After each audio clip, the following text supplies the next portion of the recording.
Well, back with us this morning is Dr. Lee Hanna, an assistant professor of political science at Wright State University, and this is something that is really taken off, as we mentioned.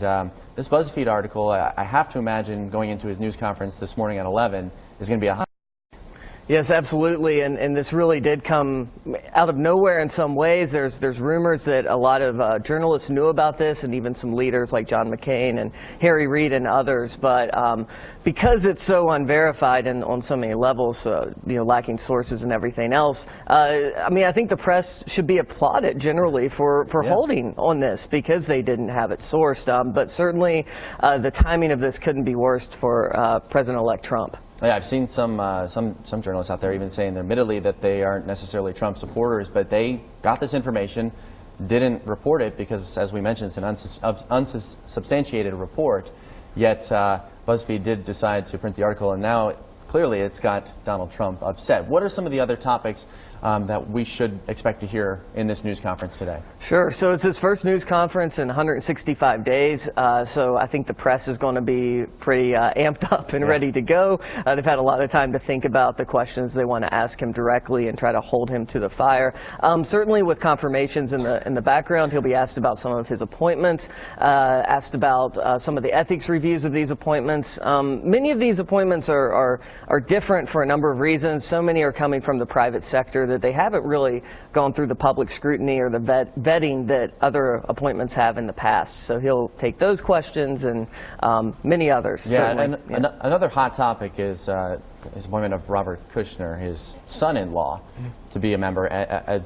This is something that obviously you talk about anti-nepotism laws. It seems like there's a lot of gray area with this because I've read a lot of articles that people don't really know what's going to happen with this. Yes, it seems to be explicitly spelled out that this shouldn't happen, that this breaks the rules, and there's a reason why they try to keep family out of the administration. As you can imagine, there's a lot of ways that could go awry, many were written after Kennedy's tenure and RFK, and people feeling that was a bit too close of a relationship as brothers.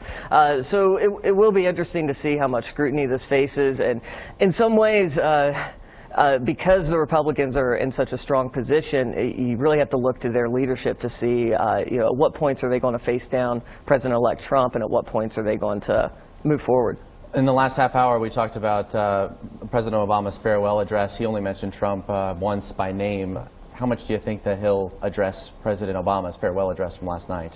Yeah, that's a great question. It will be curious. I mean, he certainly was criticized quite a bit for some tweets that weren't that gracious towards Hillary Clinton, weren't that gracious towards people who voted against him. He's obviously been very hard on the press. So if he stays, kind of true to who he is, he probably will take a few shots at President Obama's failed presidency or something along those lines. But maybe he will behave a bit differently, or perhaps the questions are just so heated about these other developments that they don't even get there. One thing we've learned is we don't necessarily ever know what to expect when it comes to President-elect Donald Trump and what he'll say. His news conference is this morning at 11 o'clock. It'll be held at the Trump Tower. And Dr. Lee Hanna, thanks so much for coming in. Thank you. Giving us some time this morning, breaking it all down. Appreciate it. Great.